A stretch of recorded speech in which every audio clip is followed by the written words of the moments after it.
If you are looking for a different session or another track, we're in track 2 right now. This is team building do's and don'ts.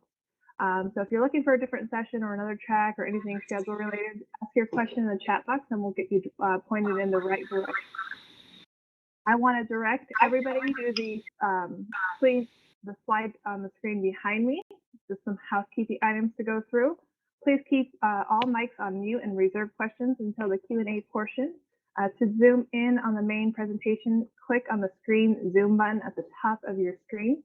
If you begin to experience any audio issues, please try exiting the auditorium and then re-entering. If that does not work, try exiting the world and re-entering. If any technical issues persist, please go to the go-to menu at the top left corner of your world screen and go to the tech support outpost for assistance. All right, well, with that, I'm going to hand it over to Harriet Henson and get this panel started. Yay! Thank you, Tina. Well, welcome to EXP Shareholders Summits, the do's and don'ts about team building. Grab your coffee and a notebook and enjoy the opportunity to learn from this iconic panel. It is our goal for you to pick up little nuggets that will improve your business and your life. Hi, my name is Harriet Henson from Atlanta, Georgia. My real estate partner is my brother, Mike Henson. We joined EXP in July 2017 and are almost 3-time icons.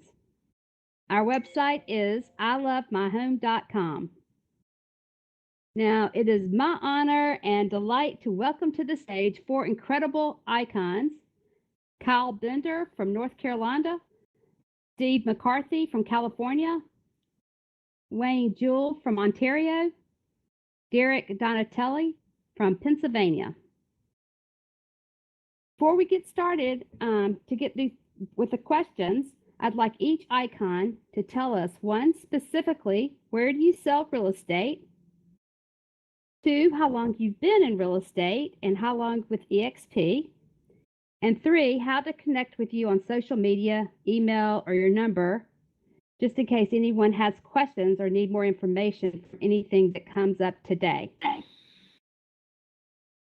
I'm going to start with Kyle. Kyle is in the top 100 in Charlotte, North Carolina, and the top 30 under 30 in Charlotte.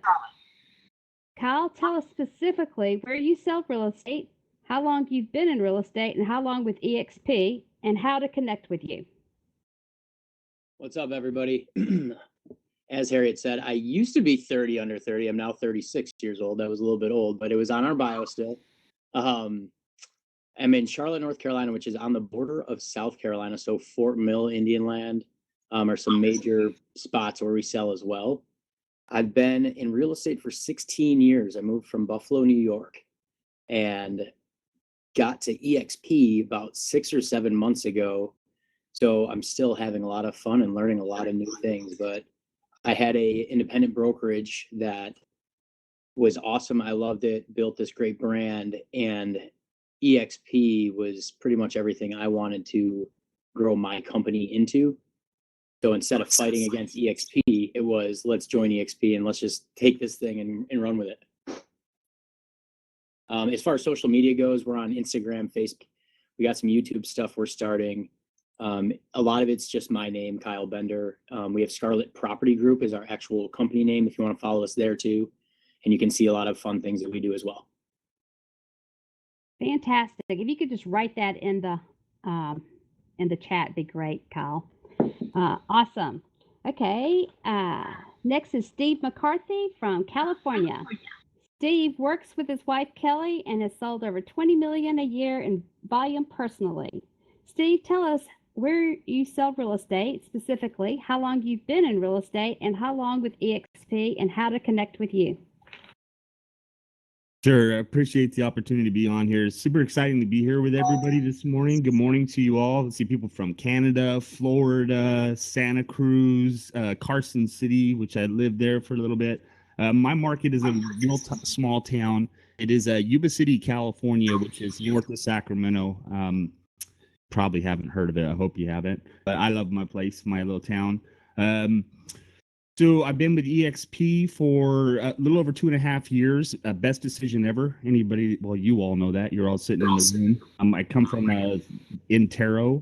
I've been at Coldwell and boutique brokerage.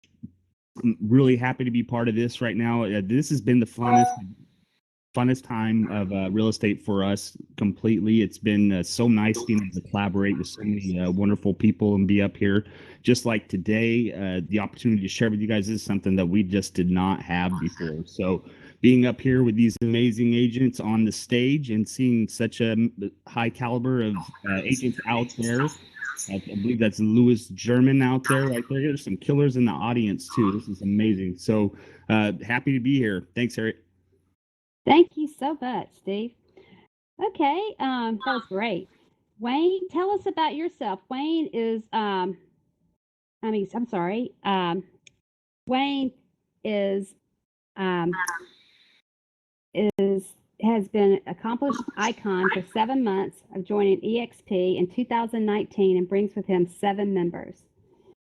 Wayne, tell us about yourself. Good morning, everyone. Thanks, Harriet. I had my license, started my license September 1st, 2007, so that's 13 years coming up. Started with RE/MAX because I thought that was the brand to go to. 2 years later, left RE/MAX to go to a Canadian brand, Sutton Preferred Realty, where I got my broker's license. 4 years when I was at my second year in the business, I was the single top producing agent at RE/MAX. I sold 53 homes and out of 120 realtors. Made my move to Sutton Preferred Realty out of London. I'm from southwestern Ontario, in Ontario here, Canada. And we had between 150 to 160 realtors. In the first 4 years I was with Sutton, I was their top realtor in the brokerage. And then decided to branch out my own. I actually bought a mini franchise from Sutton. And I tried to use my last name and cute manner, and I called my brokerage Sutton Diamond Realty. So I ran that for 4 to 5 years. I was doing very well. Was really happy. Was not looking for a change, and then got introduced to EXP and looked at the opportunity, the incredible opportunity to grow a team throughout North America. And I thought it was, when I looked at the platform, everyone. All the realtors in EXP are actually shareholders. I just thought that was brilliant. I just loved it and loved the training, the opportunity. I brought my team over. My full team of 7 came with me, and thought it'd be a really good opportunity for them also, so that they could grow their team within my team. So for me, it's all about opportunity and looking forward and truly trying to be a real entrepreneur. Thank you so much, Wayne, for sharing. And next,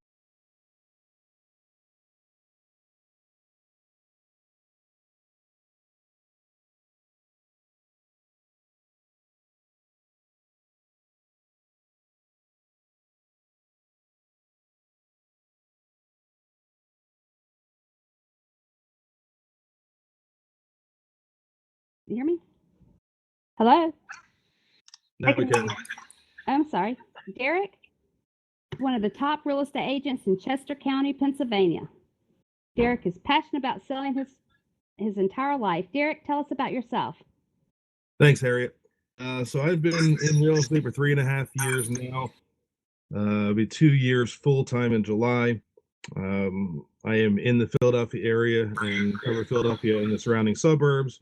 I have been with EXP since October, a year and a half ago. Loving our time here. Icon agent first year. I reached Icon again this month, actually next week. And that's me in a nutshell.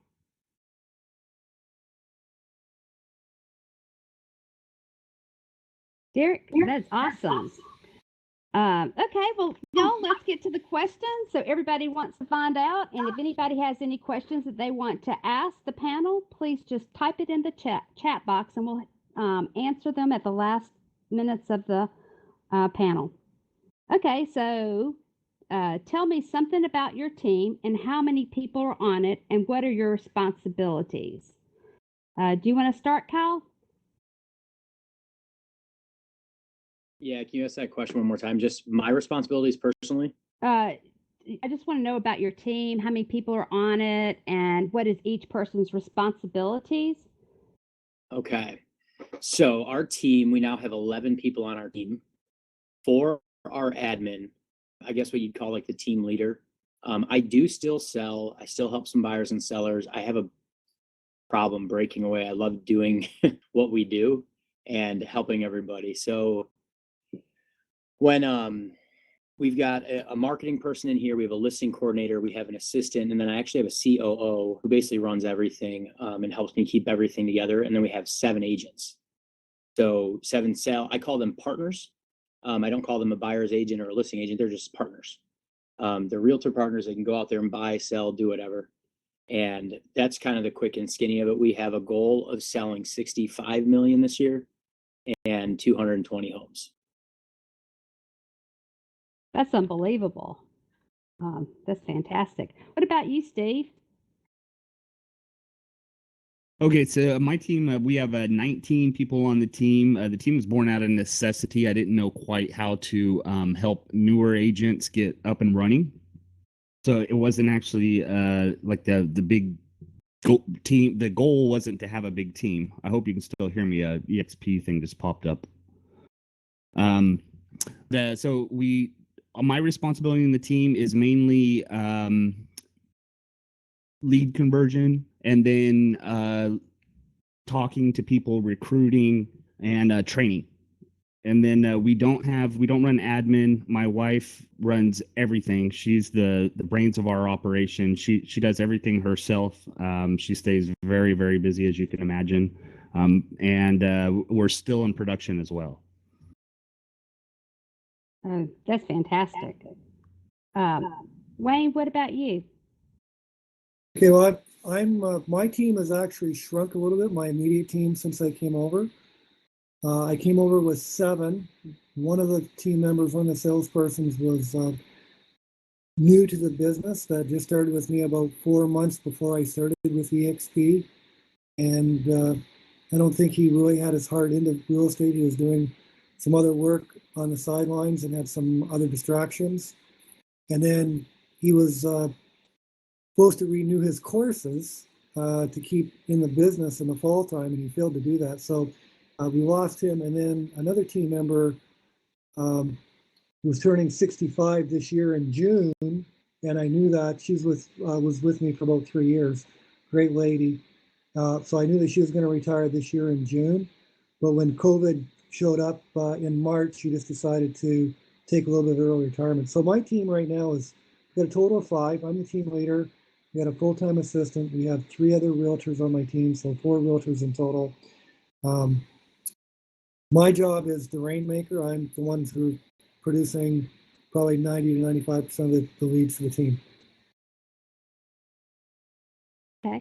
As y'all can see, everybody has different amount of people on their team, so it's real interesting. So everybody can learn from each and every one of you. So thanks, Wayne. Now, Derek, what about you?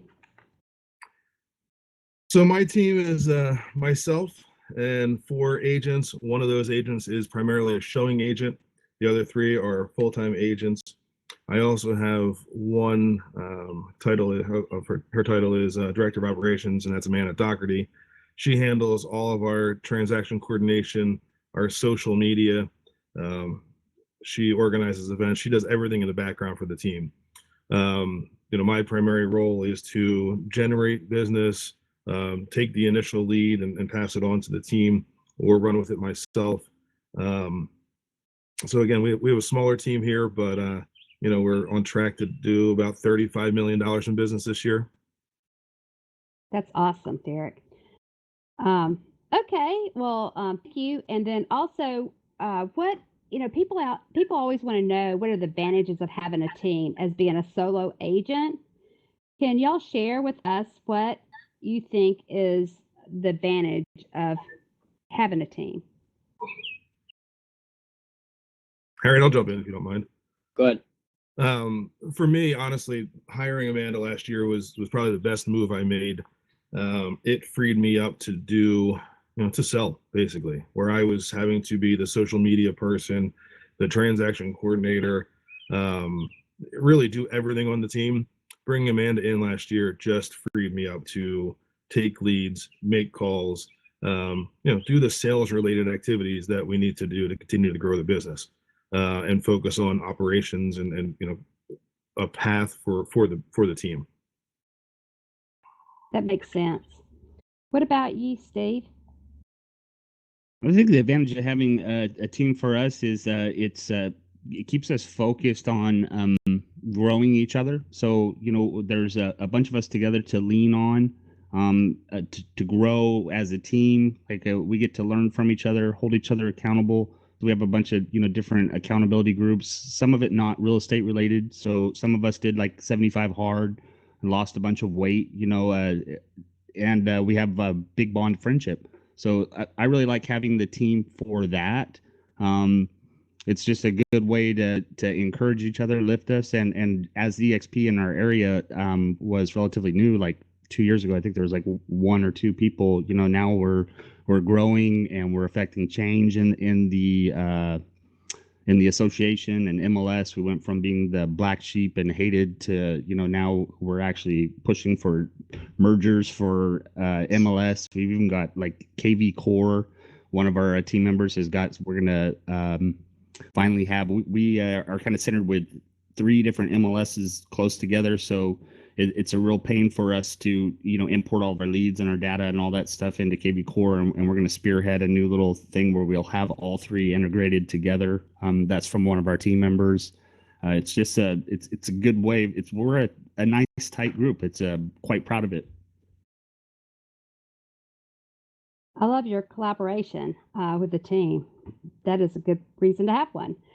Okay, so what about you, Kyle?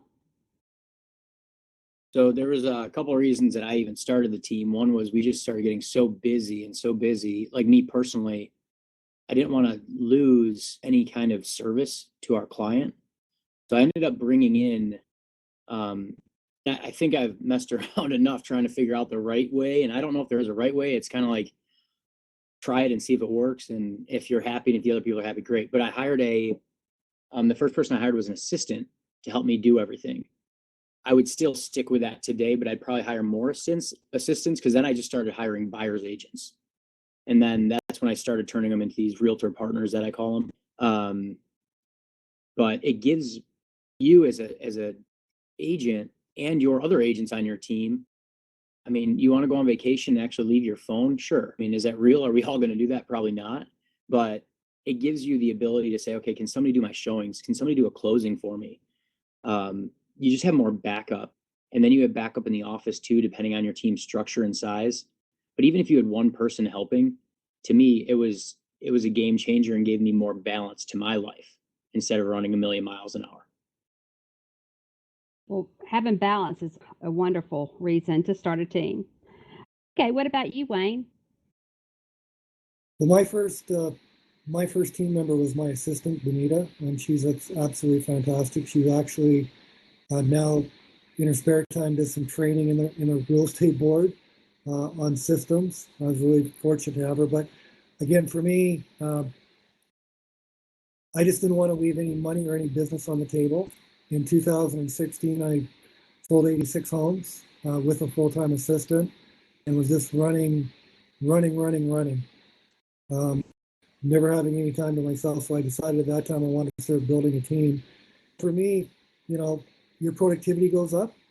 I choose not to work with buyers. We all know that buyers take 3, 5, maybe sometimes 10 times as much time of your time to get a transaction completed as a listing can, especially in a tight market with low inventory. So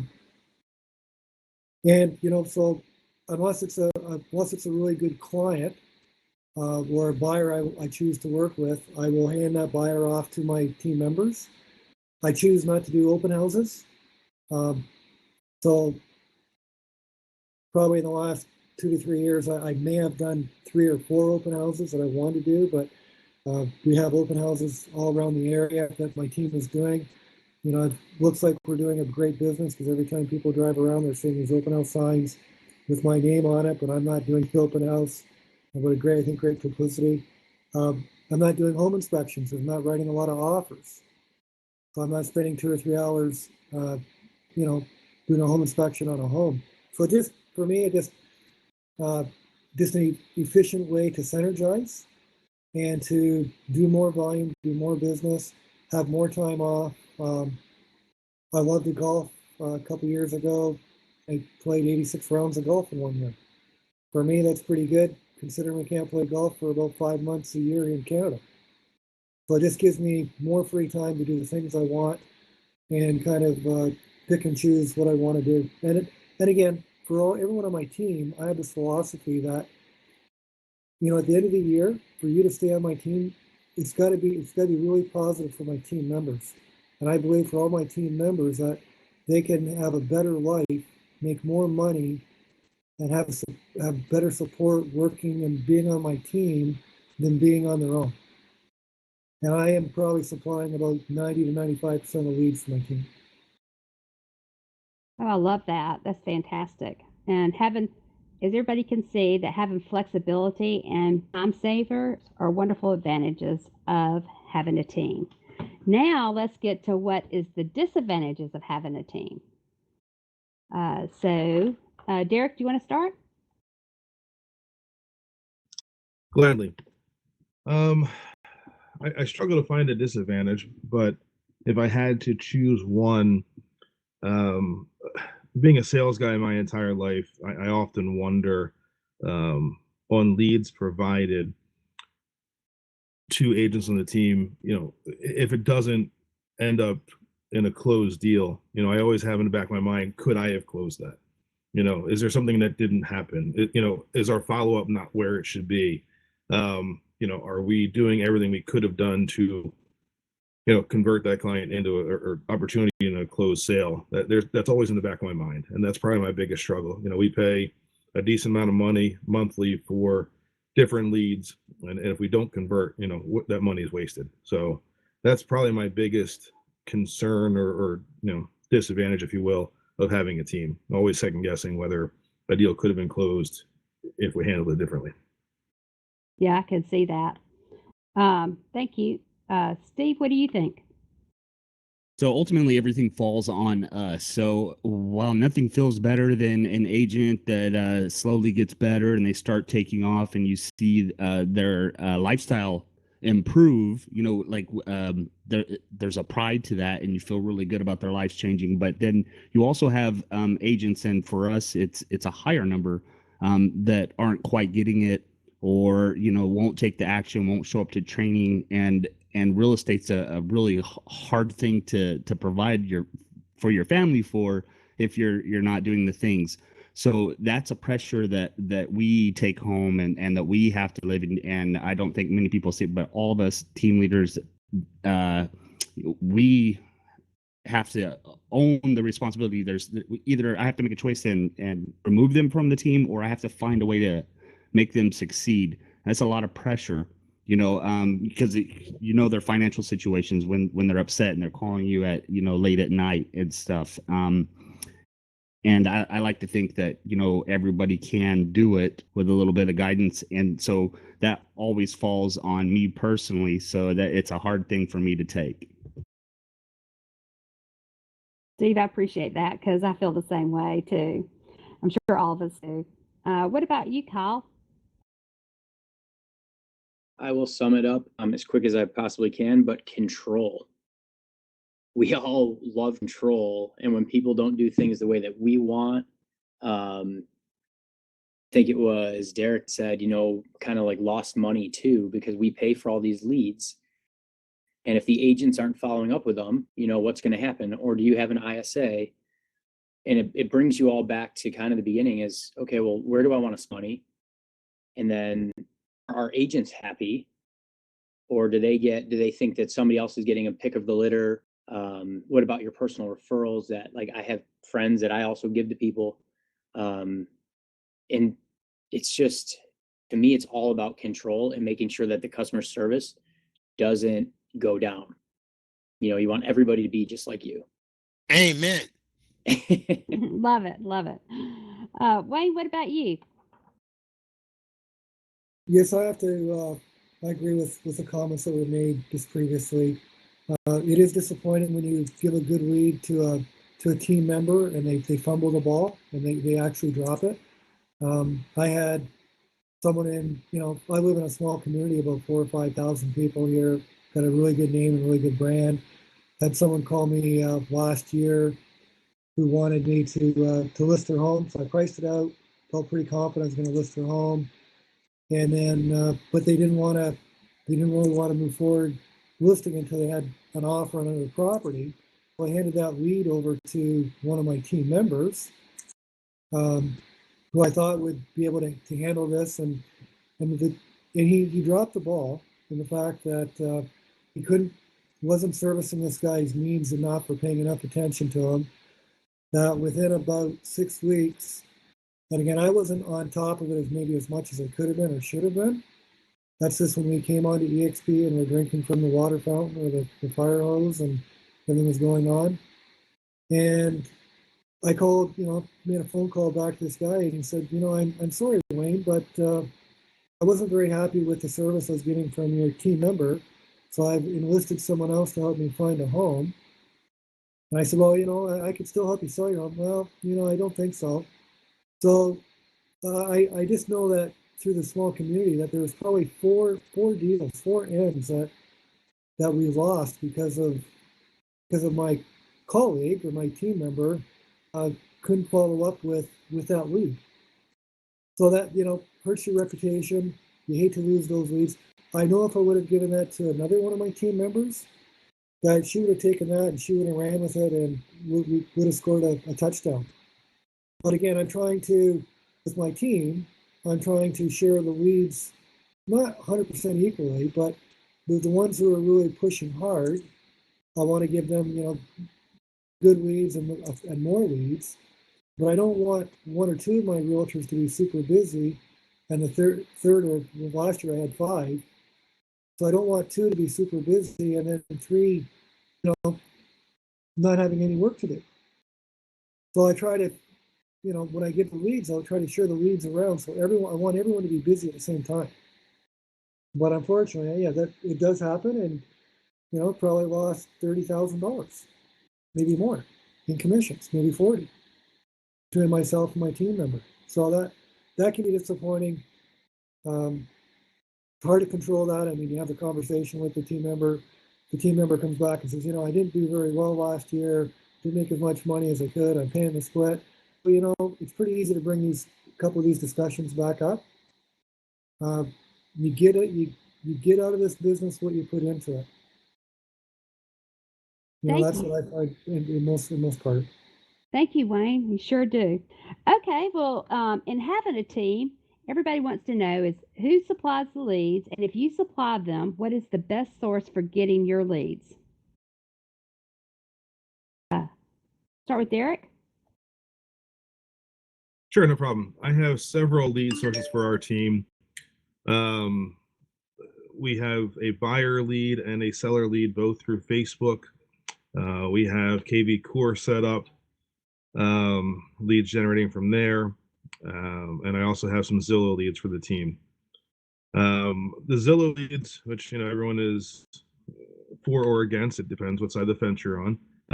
They are broadcast out to the team, and honestly, the first person to answer gets the lead.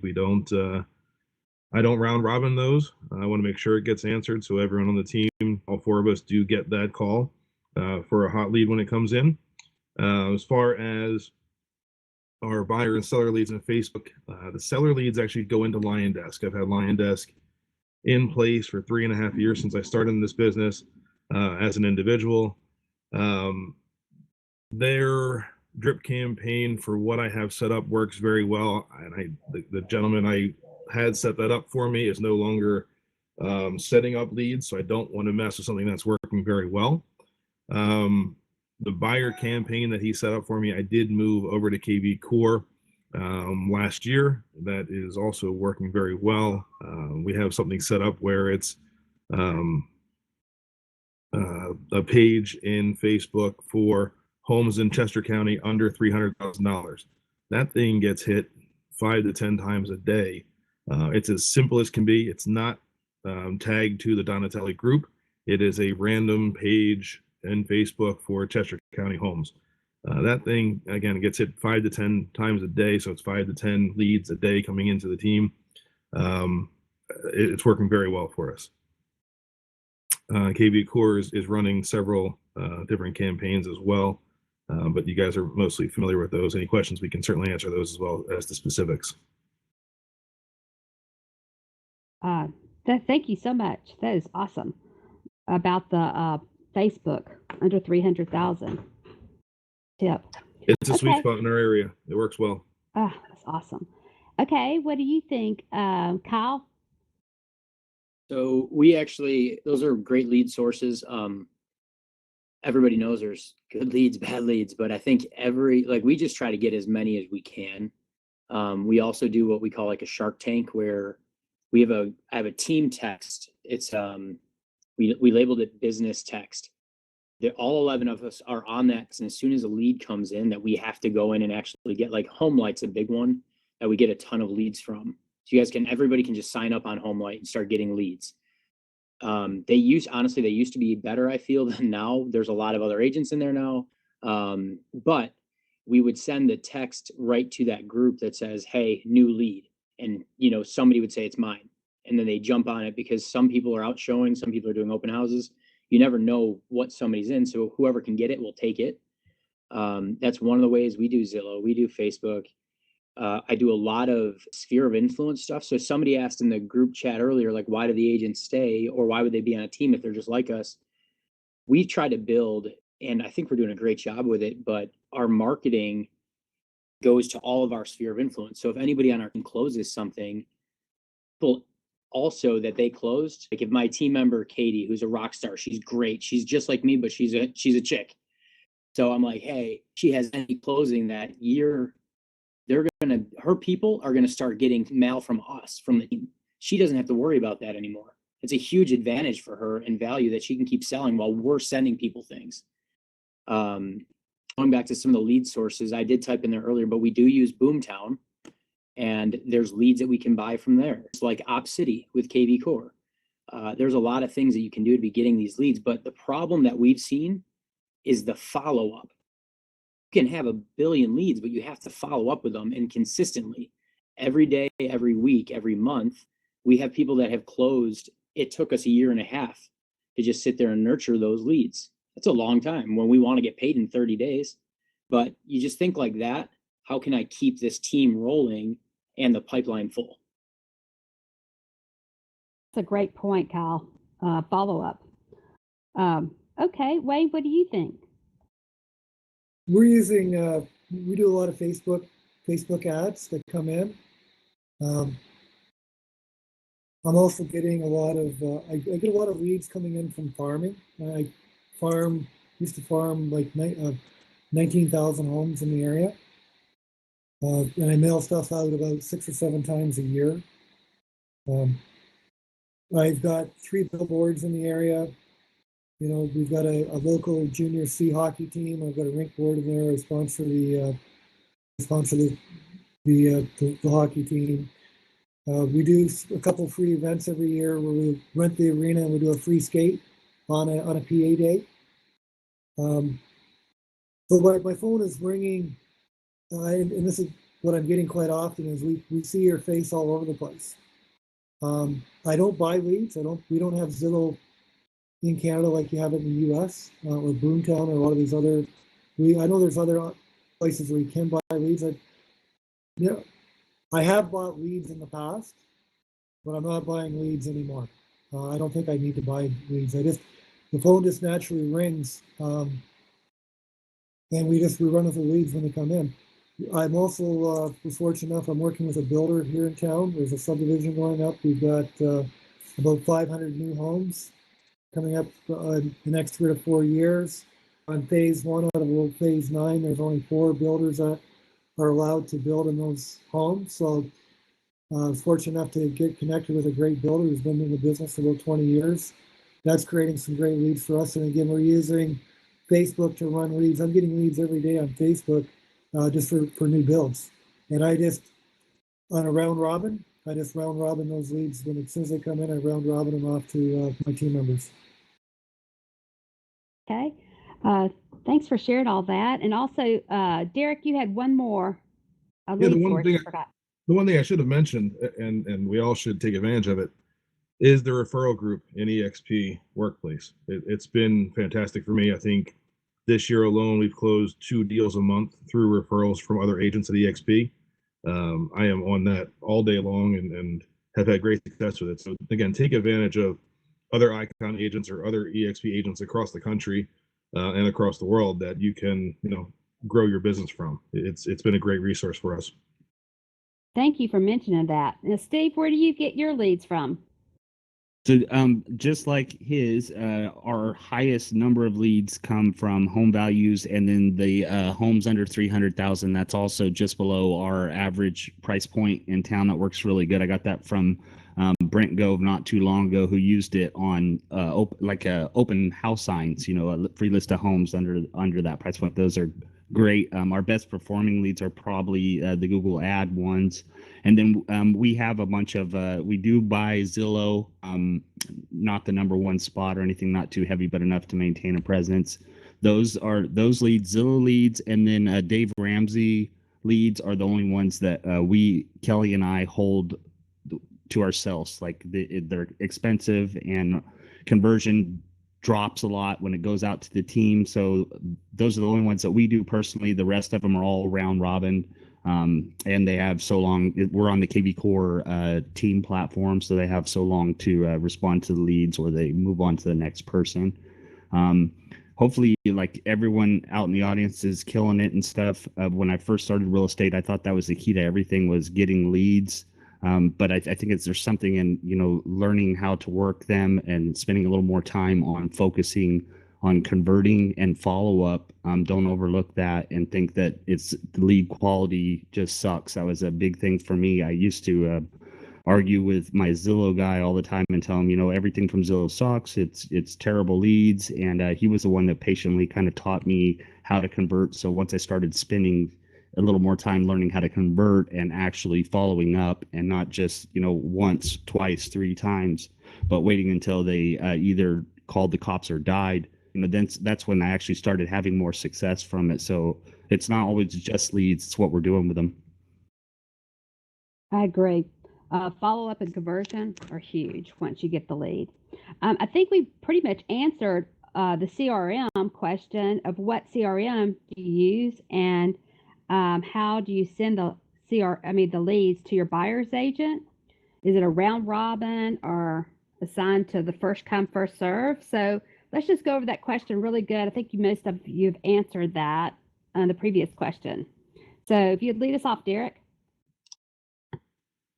Sure. All of our leads again either go to KV Core or Lion Desk, depending which lead it is, and they are not designated to a particular agent. The buyer leads do come in through a chat bot, and that does go directly to my phone. I do communicate with the buyer leads. Again, that under $300,000 goes to a $300,000 homes goes to that chat bot and asks a series of questions.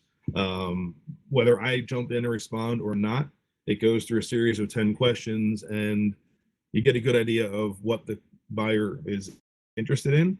A lot of times, one of the questions is, are you pre-approved for a mortgage? That question seems to scare people away, which for me is a perfect time to jump in and say, hey, don't worry if you're not pre-approved. We can help you with that. We can, we don't need to see a pre-approval to help you, down your path of finding a new home. So again, those I touch first on 90% of the time. I do have that going to the other agents as well, but if for some reason I don't see it, they do jump in as well. That's probably the the number one for me is having some touch and control of those. And again, going into KV Core and Lion Desk, no one really is assigned to a lead. It's whoever jumps in first, whoever is making calls that day, and trying to work the phones and turn that lead into a client. Derek, while I have you here, tell me about your splits, your buyer agent splits. How do you do that? So I don't designate buyer agent or listing agent on my team. Everyone is, I think Kyle said the same thing. He's the same way.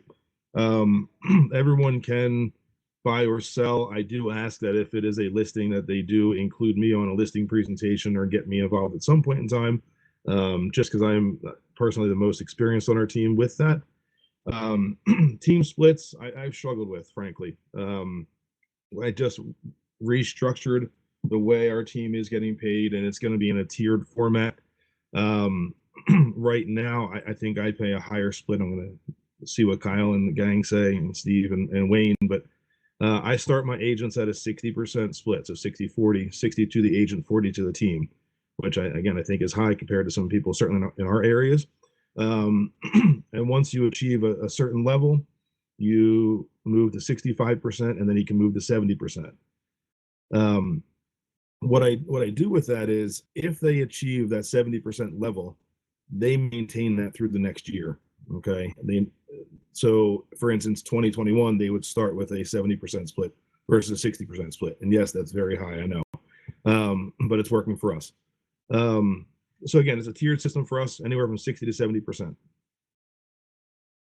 Okay, that's good to know. Okay, what about you, Wayne? Well, for my team, it's a 50-50 split with listings or with buyers. Someone's fairly new when they come on my team, then I have them work mostly with buyers until they can start getting some experience working with contracts. But I know some teams you have some team members just work with buyers and some just work with listings.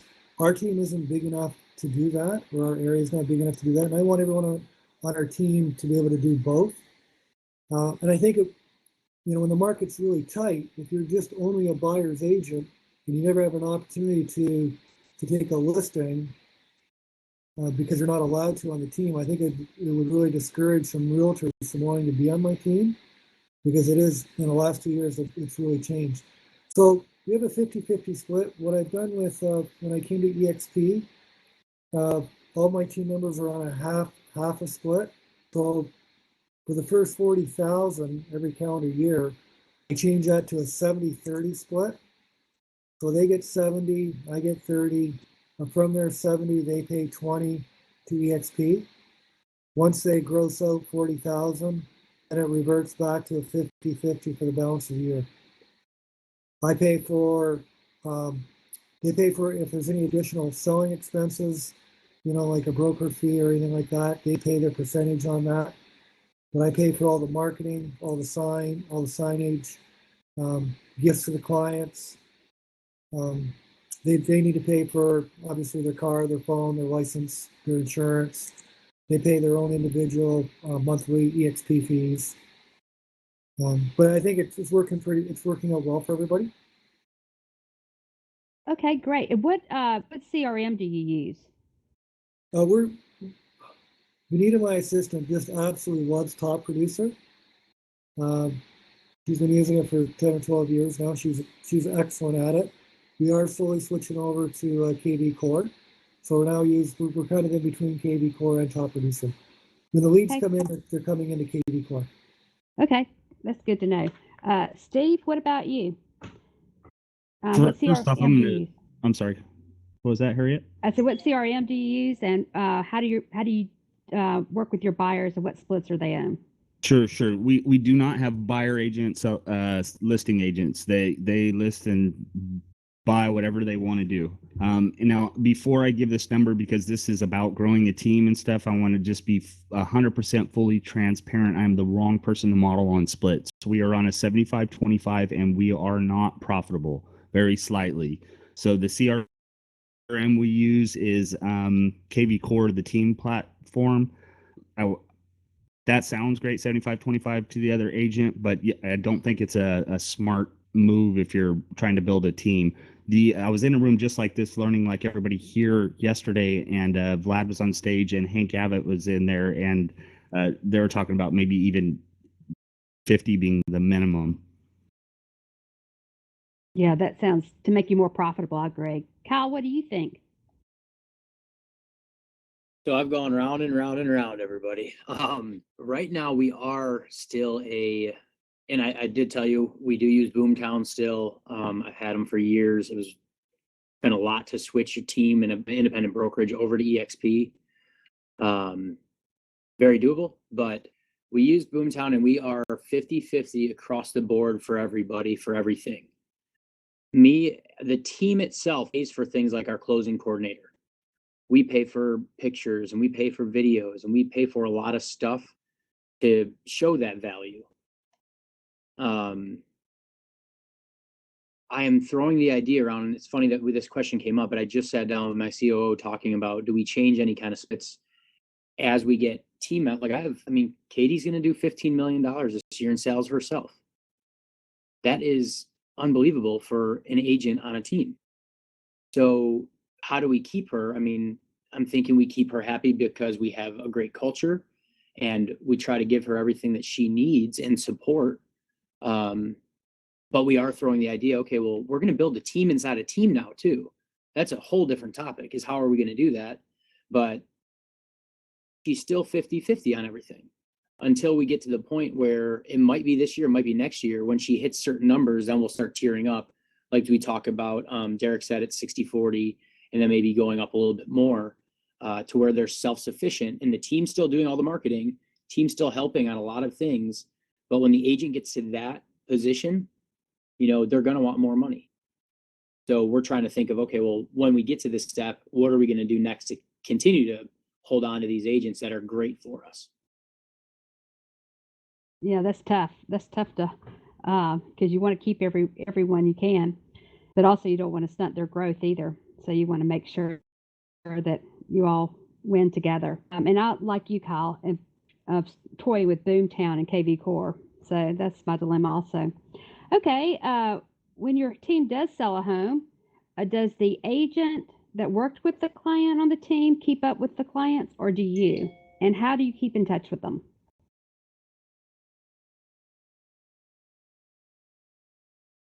Derek, do you want to start? Sure can. For my team, the agent that worked with the client actually does most of the follow-up, except they are still put into our drip campaigns and everything else that come from the team. I do try to, have a conversation or a follow-up call, email, etc. We do or trying to implement a 1-year anniversary gift for our clients that comes from the team. But it really, there is team follow-up, but there is also follow-up from the specific agent that handled the transaction as well. Okay, good to know. What about you, Steve? Sorry, could you repeat it again, Harry? Sure. When your team sells a home, and does the agent that worked with the client on the team keep up with the client and the follow-up, or do you? I mean, who stays in touch with them? Both of you, or just your agent? I mean, is it their lead now, or is it your lead?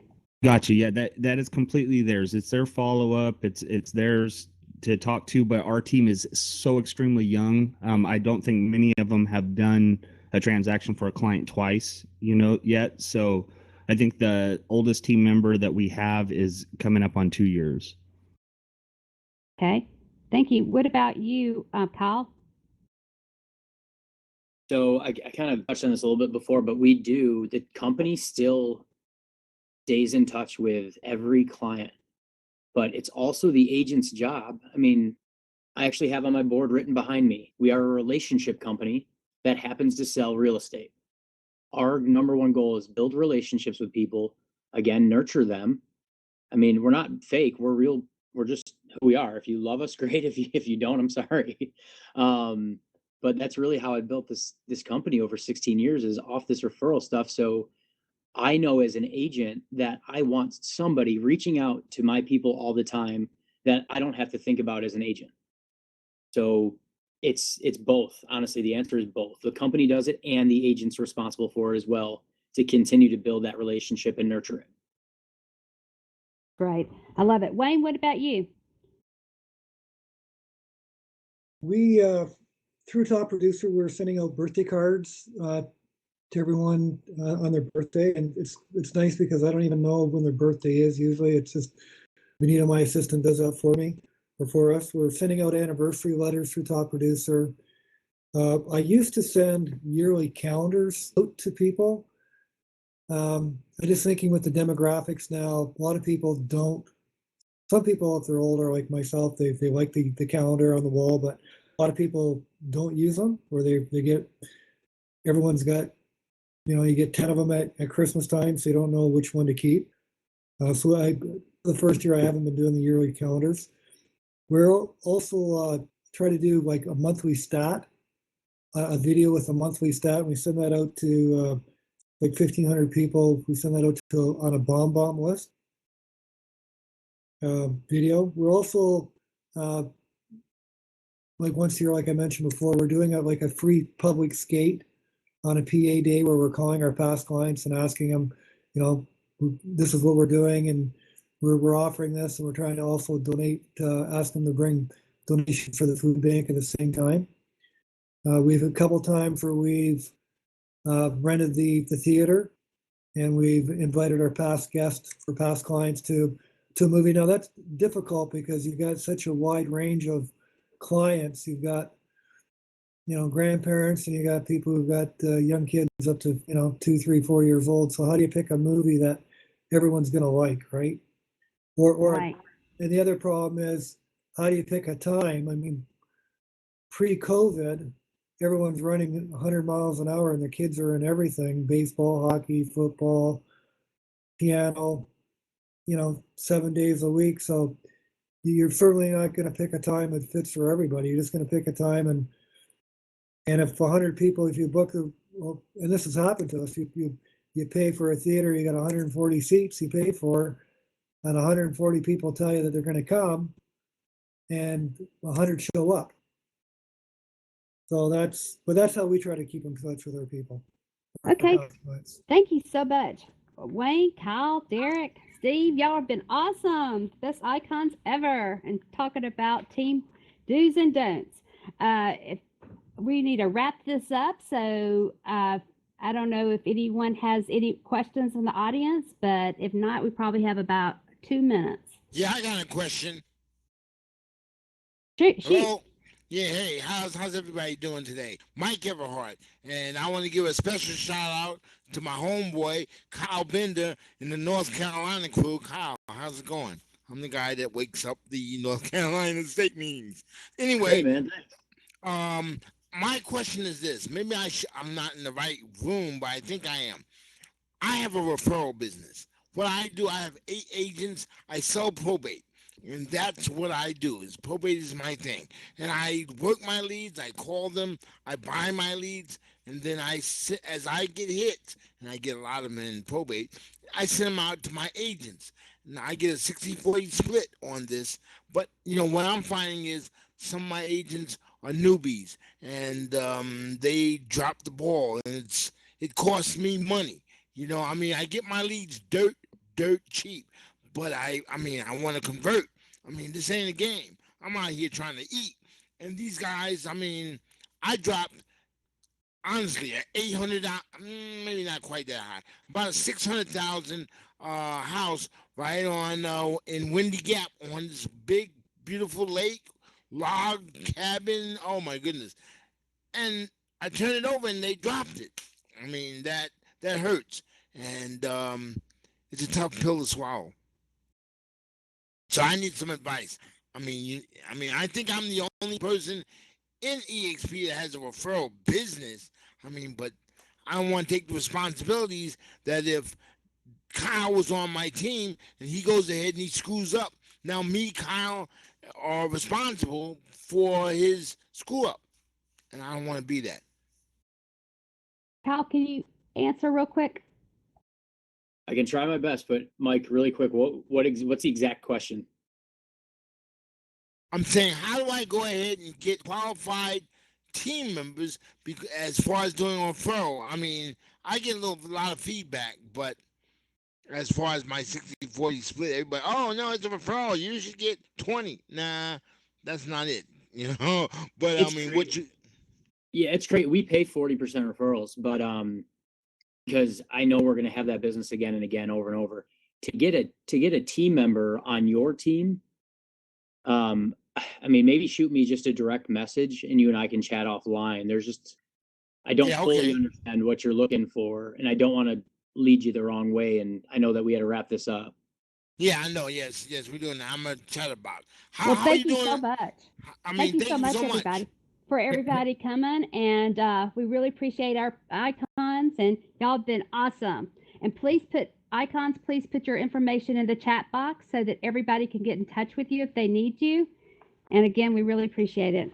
Thank you, everybody. So much. You guys did a wonderful job.